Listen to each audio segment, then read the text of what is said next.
All right, so we're going to try and wrap up this lecture on the history of astronomy, the PowerPoint that I've made, and we just have left to go through classical modern astronomy, beginning with Nicholas Copernicus and the Copernican revolution. So let's get going here.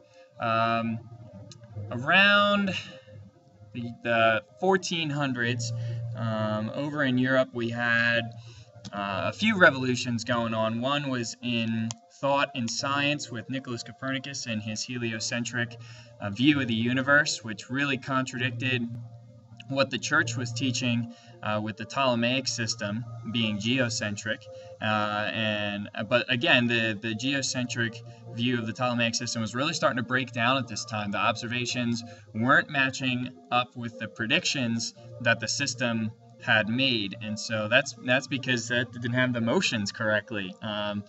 The Ptolemaic system did a good job early on of predicting the motions of the planets, but as time went on, the differences in what was actually happening and what everybody thought was happening really started to become more pronounced. So eventually we had to kind of reevaluate the system, and that's when Nicholas Copernicus came out with his heliocentric theory. And the only thing that Nicholas Copernicus still had mistaken was that he kept the orbits of the planets circular, and instead they were actually elliptical, but we didn't get to know that until later on when Johannes Kepler did his work. So anyway, we're 1400s here, getting into 1500s.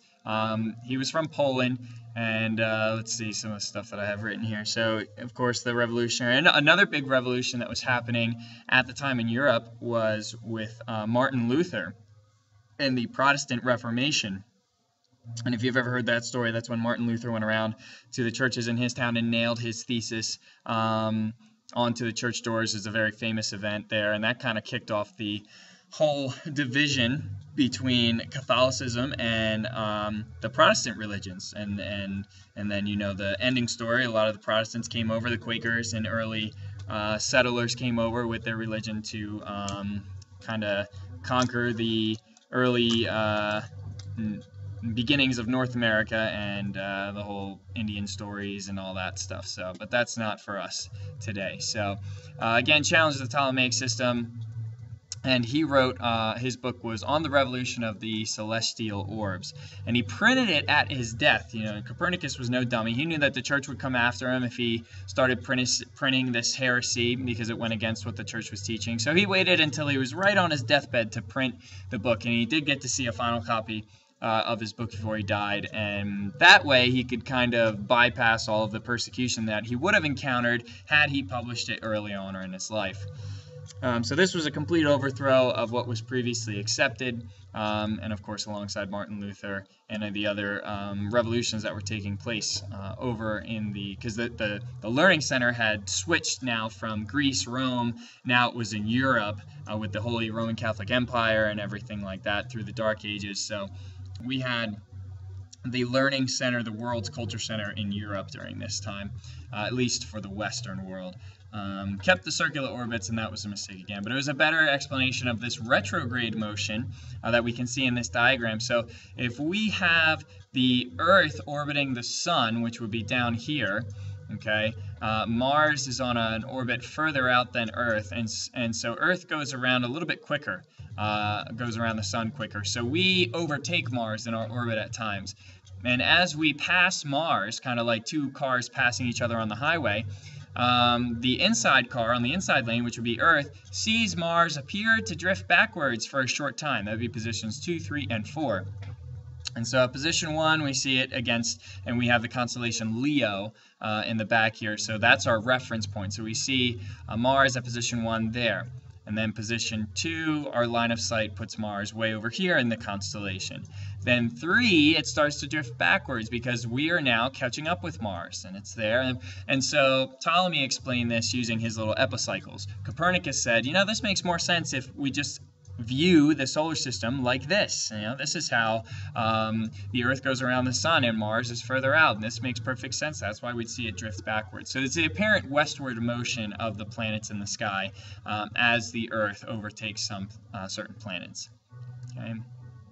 Here's a picture of Copernicus with his model, and he's holding, I believe, a holly leaf, or it's some kind of special plant that kind of goes along with his ideas. It's a very famous type of portrait, and you can see Sol there would be the sun, and you have all the Latin names of the planets because the language of scholars back then was Latin.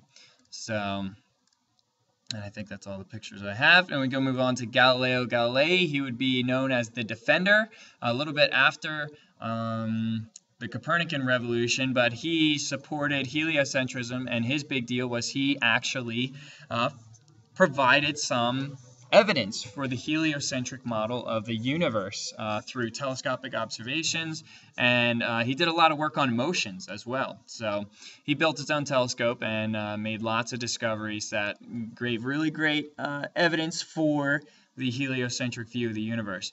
Things like the lunar surface being imperfect and having craters, when nobody thought that before, and they thought the moon was smooth. God's universe was supposed to be perfect, and here's Galileo saying, well, you know, the moon's got all these like apparent holes and stuff in it, and these big impact-looking structures. And I can see this with my little telescope here, and people don't want him saying that. Galileo encountered a lot of resistance from the church. He was persecuted, threatened to stop teaching what he was teaching and his discoveries. So Galileo had a really rough time, but he persisted in all of his evidences until, you know, the very end, when he was on trial before the Spanish Inquisition and forced to recant his conclusions. So anyway, other discoveries: phases of Venus. That means Venus has to orbit its source of light if it's changing phases, if it's changing shape, and that again is evidence of a changing heaven. Again, this thought that the heavens, the sky is perfect and it doesn't change. Well, here's Galileo saying differently. The moons of Jupiter, this means that Earth wasn't the center of everything. If these moons were going around Jupiter, how could they go around Earth? Okay. Sunspots, another evidence for the imperfect heaven, and he discovered tons more stars than previously thought. Okay, so lots of evidences that supported the heliocentric theory, or the Copernican view. He was very outspoken about it. He was adamant. He wanted people to know. They should know the truth, he thought. There's a great picture of Galileo, a portrait really, a painting. Pretty rough-looking guy in his old age. Big beard. Everybody had beards back then. He took on the man during the Inquisition. I say that because he stood up to the Catholic Church when they said, stop teaching. He said, you know what? I'm not. This is the truth. This is, you know, if people need to know this. He was interrogated a lot. He had to defend his ideas. He was threatened with torture. They said, you better not do this, or we're going to do what we did to your friend Bruno, who was a colleague of Galileo Galilei.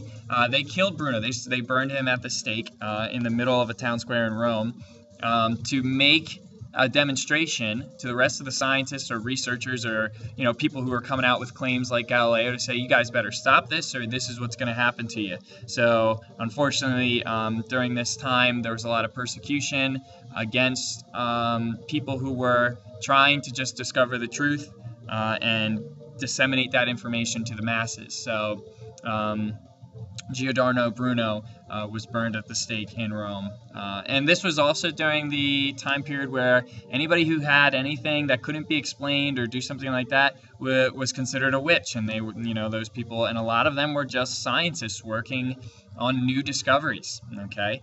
And the masses would say, well, we can't explain this, what you're doing, so you must be a witch. And so that's how it was. It was a hard time to be a scientist back in the 1600s. You all know the Salem witch trials story, probably, and if you don't, you can look that up. Here's a portrait of him being interrogated by the Spanish Inquisition and standing up in front of them and kind of being very defiant. He was eventually forced to recount his ideas, or recant his published works and admit his errors. So they said, listen, we're gonna kill you if you don't say that this is wrong and what you discovered is not right. So rather than dying, he chose to admit his errors, even though they weren't errors. And then the legend has it that while he was kneeling and kissing the Pope's ring, he whispered, "Y por si mueve," which means still it moves, talking about the Earth. Still the Earth moves. You know, he made wisdom, and that's legend. We don't know if he really did that or not, and nobody probably knows, but it's a legend, and it's kind of cool. He was put on house arrest for the rest of his life after that trial, which was the final trial that he had, and in 1990, 348 years later, the Catholic Church finally absolved Galileo Galilei, which means they pardoned and they said, you know what, we were wrong. This is obviously how it is. So he's officially off the hook now. You know, a victory for science, and a victory for all researchers out there, I guess, but a little late for poor Galileo. So that's kind of his story, and there's a lot of drama with that Galileo story. It's really neat to read about if you're interested. Tycho Brahe, the next one. He was a very famous observer, also a very, very weird person. He was a very proud nobleman. If you know what a nobleman was, that was somebody who was like, you know, high class, not royalty, but right below. He was extremely eccentric, had a lot of weird habits and suspicions. He wore this metal nose because he got his nose cut off in a duel over a math formula in college. He kept, you can put that in quotes, he kept a little person named Jep. That's a midget to the layman, if you know, that's a politically correct word, little person. So he kept a midget he kept it actually in a bird cage underneath the table. At dinner time, he would feed it fish heads, and Tycho thought that this little person had psychic powers, which is why he kept him around. He also had a pet moose or elk, we're not sure, different accounts, and this thing, I don't know, got loose and got into a cask of alcohol or beer and got drunk and apparently fell down the steps and died, and Tycho was very upset about this. So here's a famous portrait of Tycho Brahe. He's a looker, right? No, he's very ugly and hideous. And there's his moose in the background, or elk. One of the reasons he's depicted as kind of a ghostly figure like this is his skin was probably very pale. He didn't sleep much. He was always up at night looking at the stars, and he made a lot of great observations. So he contributed a lot to the history of astronomy, but he nonetheless was a very odd character. He had his own castle observatory type thing on the island that he was given, and he was like the governor of that island. He was very mean to the common person.